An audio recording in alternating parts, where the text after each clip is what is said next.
As it is usual at this time of year, we have the biggest AliExpress sale of the year, the 11 of the 11 sale. And today I have prepared for you a list of 10 great watches, and this time around, unlike the previous 2 years or 3 years, there are some very cool discounts. But before we get into the watches, a few words of warning. For those who do not know the channel, know that the watches that I present to you here have either bought fully by me, some I have gotten discounts on, and many of them have been gifted by the brands. However, as usual, I have never and will never take money to review watches. If brands want to send me a watch for review, I always make it explicit for them that they will get my honest opinion, because otherwise how would you trust me? The second clarification, I am an AliExpress affiliate, which means that if you click on the links that I'm going to be leaving you below for all of the watches that I'm going to present here, a bit of commission comes to the channel, which helps me buy more watches and roll it and keep it alive. It doesn't cost you any extra, and this is the way most of us watch reviewers do it. And of course, if you enjoy the content, do not forget to subscribe to the channel. I am trying to reach 20k. I don't think I'm going to be able to do it before the end of the year, but it will be great to do it pretty soon, so I'm counting on you, if you enjoy the content, to go ahead and subscribe to the channel. Alright, with all that being said, let's go to the watches, and as usual I'm going to be going from the least to the most expensive. And number one, a surprising entry watch, it is of course a fan favorite, the Steeldive Willard. I have reviewed this watch countless times, talked about it countless times, but for a reason. It is the best value on AliExpress, period. And this is the case now more than ever, because it's going to be discounted at $63. Listen to what you get for $63. You get, of course, a homage watch. This is a homage of the Seiko Turtle Willard of the 1960s and 70s. The dimensions, it is a big boy at 44mm in diameter, 13.5mm in height, and 46.8mm in lug-to-lug. That pretty small lug-to-lug makes it that it wears very well on medium-sized wrists as well. You can see it here on my 17cm or 7-inch wrist. It wears perfectly, and Steeldive has a wonderful reputation, which it has built mostly on this watch, because it is a very high quality watch. You can find it in 3 colors mainly. You can find it in black, you can find it in green, which was my choice, and you can find it in blue. You can also find some other options in full bronze, which I actually own, but those are a bit more expensive. So what do you get for your $63? Well, you get an excellent build quality for the price, and pretty much for any watch under, let's say, $300 or $400, you get a Seiko NH35 automatic mover in here, which, as you can see on my version, performs excellently. You have a flat sapphire crystal in here with anti-reflective coating, and you have excellent luminescence, a combination of BGW9 and C3. And even the bezel insert is lumed. It has been updated lately with a solid clasp, which it did not have before, so the version that I am showing you here in this video is the previous one with the pressed metal. Now you do have full metal clasp. On the negatives, of course, no watch is perfect, even representing this value. It is of course a homage, so if you're not into that, just forget about it. It might be a bit big for some wrists, even if the lug-to-lug makes it that it wears better, and that 70s design might not be to everybody's taste. But at this price point, it is very much unheard of. At number 2, you've got the Cadisen 62 Mass Homage. This watch was brought to my attention by Frank, a very good friend of the channel. Hi Frank, by the way. You can get these in 3 different color variations. You have the Sunburst Blue, the Sunburst Black, and you have this beige color. I would go for the Sunburst Black Gray, as it is the same as the original. This is a homage to the very first dive watch made by Seiko, the 62 MAS, made way back in 1965. The positives.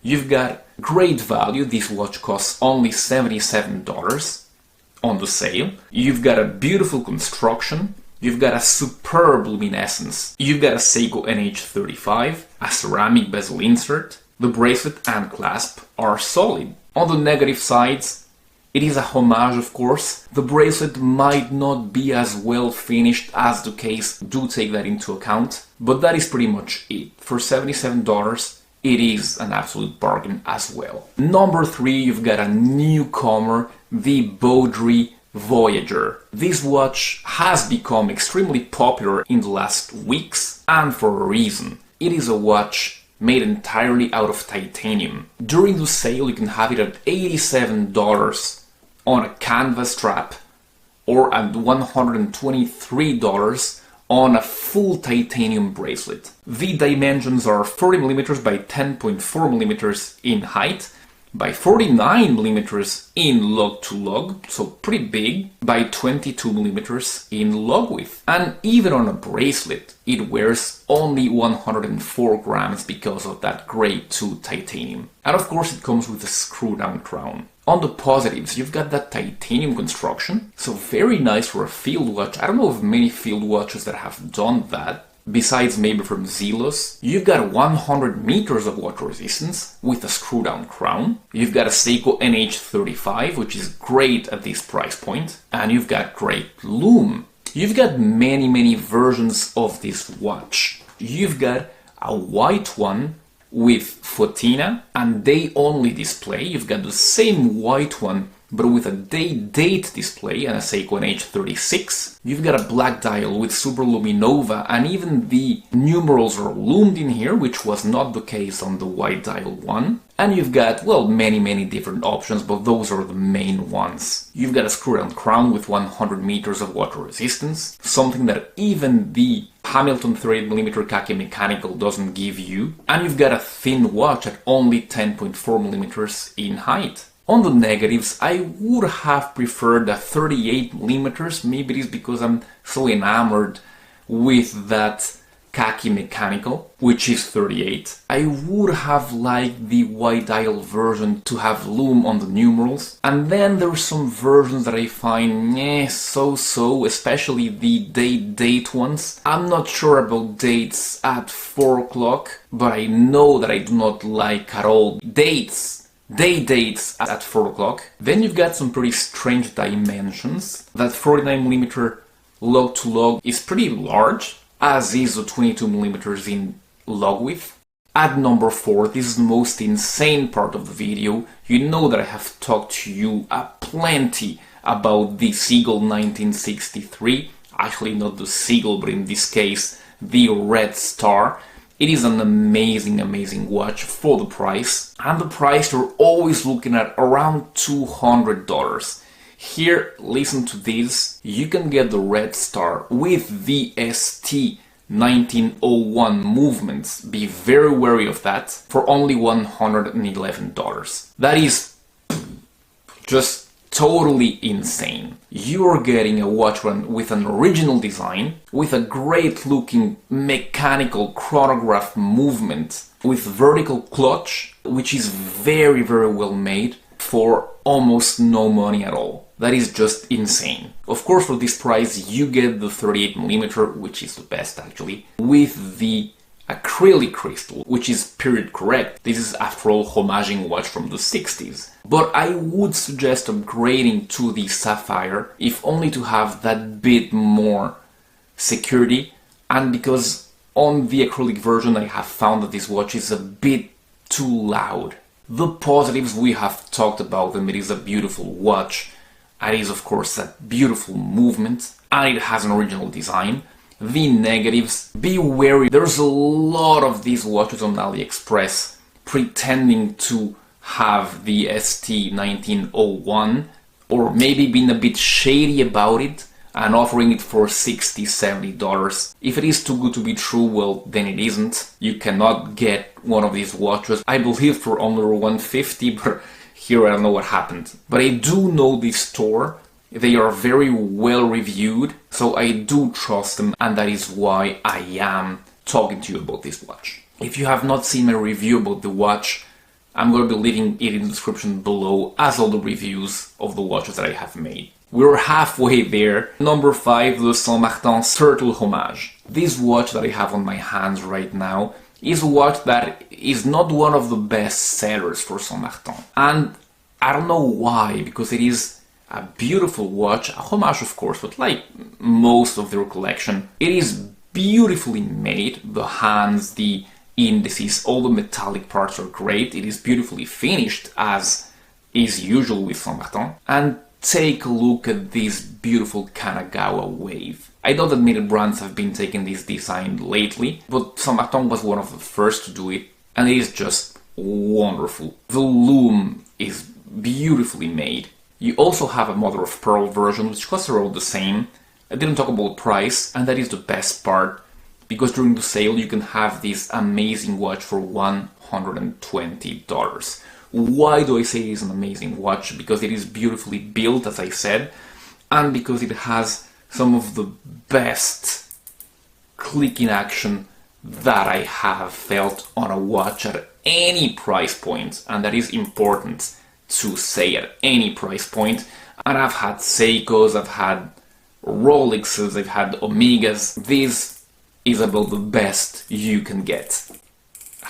Just satisfying as hell. On the negative points, not on this Kanagawa Wave version, but especially on the Mother of Pearl version, the branding is all over the place, with the plain text Saint Martin on the dial, the octagon on the crown, and the shark on the back. I'll just get it together, Saint Martin. But apart from that, especially on the Kanagawa Wave version, I pretty much don't have anything wrong to say about this watch. At number 6, another great watch that I have reviewed lately, it is the Baltany chronograph. The reference is the S205045. I just call it the Tricompax. I know the Bicompax is very popular and has been reviewed all over, but I think the Tricompax deserves a bit of attention as well. I don't know, maybe it's that combination between Fotina and C3 and BGW9. This watch deserves its place under the sun as well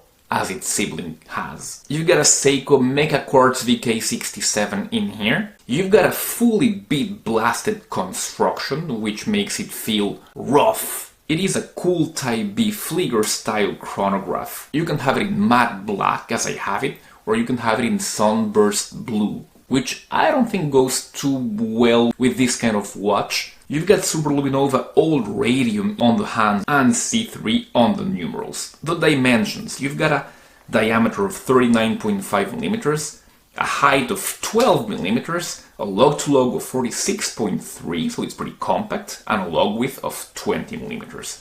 On the plus sides, it is very good quality. When you're pressing the pushers, when you're screwing the crowns, you can feel the quality of this watch, and you can feel it too when you look at it. The very slightly domed sapphire crystal is one of the best crystals that I have seen on any watch at any price point, especially because of its anti-reflective treatment. Take a look at these shots. It is pretty amazing. And of course, all those screwed pushers makes it that it is 100 meter water resistant. And you've got that reliable Seiko Mecha Quartz in here as well. On the negative sides, the dial might be a little bit busy for some. Type B Fliegers are already busy. If you add 3 sub-dials, it makes it even busier. It will work for some, not for others. For me, it does work. If it doesn't work for you, you always have the Bicompax one. The 7th watch of the selection is a watch that I hoped to have for this review, but that has not arrived.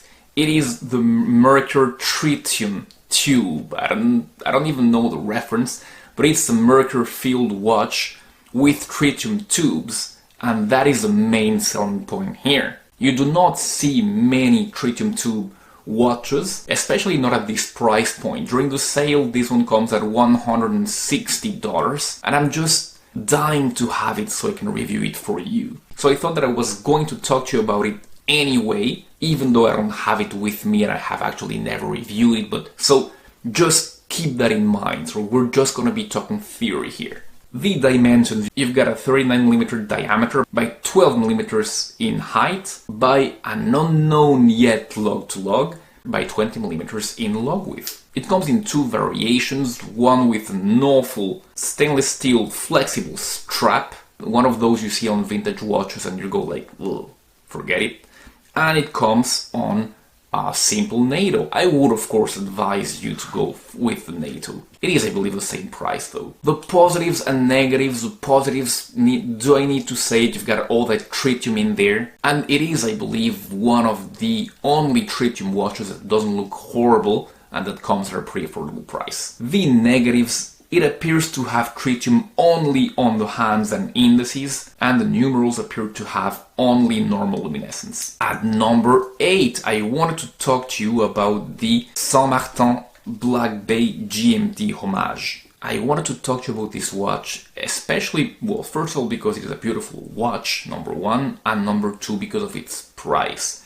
It comes during the sale at only $192, which is great for a watch at this quality level. To reach that price, it does come with a big trade-off that I'm going to be talking to you about. So stick around till the end. About the version of this watch, you've got many colors. You've got a black, you've got a white that I have here, you've got a blue, you've got a yellow, and you've got a green. The dimensions, I measured at 39.6mm in diameter, although it says 39, 12.9mm in height, 48.9mm in lug-to-lug, and 20mm in lug width.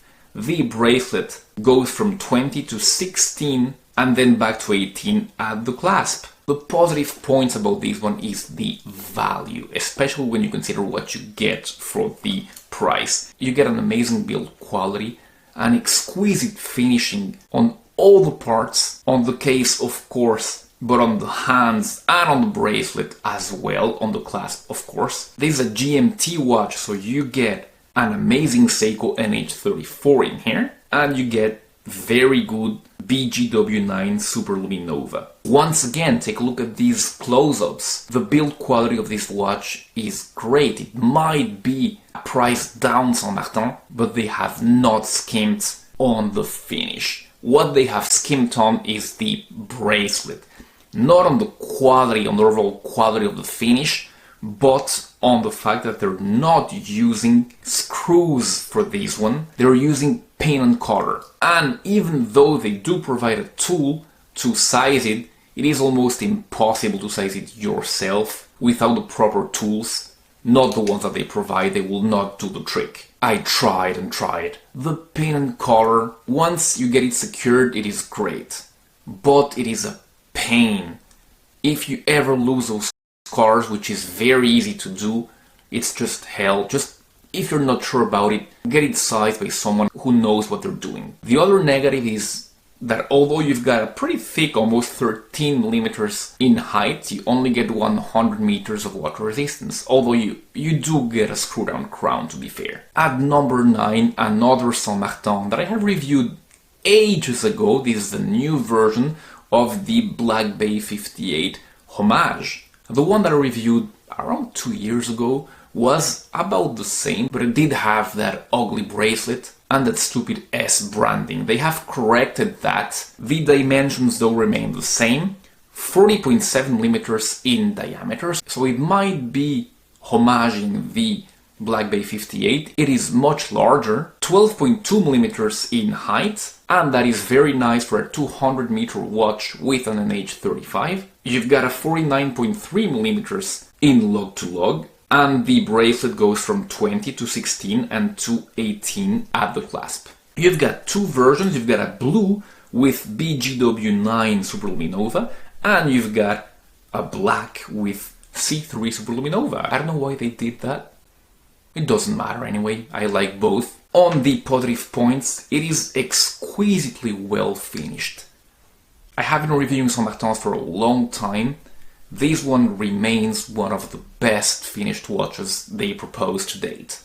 and that is saying something. It is top value. It comes at $187, but it has a double dome sapphire crystal, a ceramic bezel insert, and unlike the V1, here all the branding is just perfect. On the negative sides, once again, you've got that paint and color bracelet system. I spoke to Saint Martin about this, and they told me that it was kind of a cost measure not to raise prices too much. And if you see the result here, you can kind of side with that. It is a trade-off though, so it is for you to decide if it was a good move or a bad move from them. The bezel rotation is precise, with no backplate, but it is a bit teeny, sadly, and it is a bit noisy. Just listen here.